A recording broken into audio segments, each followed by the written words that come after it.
क्लायंटची onboard झालेली property आम्ही inspect करायला गेलो किंवा एक्झॅक्टली प्रॉपर्टी कुठे आहे, काय आहे ते एकदा बघून घ्यावं. क्लायंट सांगितलं तर रिसेंटली 2 महिन्यापूर्वी टेनंटनी घर खाली केलेलं आहे.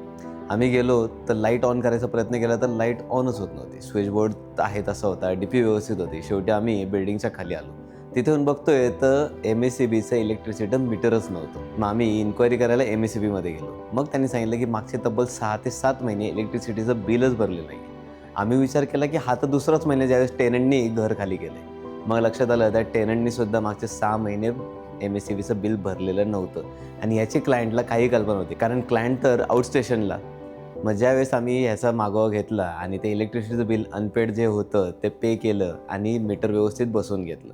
लक्षात घ्या फक्त आपण भाडेकरू ठेवला आहे म्हणजे तो सगळं व्यवस्थित भरतोय म्हणजे सोसायटीचं मेंटेनन्स असेल, इलेक्ट्रिसिटीचं बिल असेल ह्याची गॅरंटी घेता येत नाही. तुमच्याही केसमध्ये जर तुम्हाला असं वाटत असेल तर कमेंट करा इलेक्ट्रिसिटी बिल.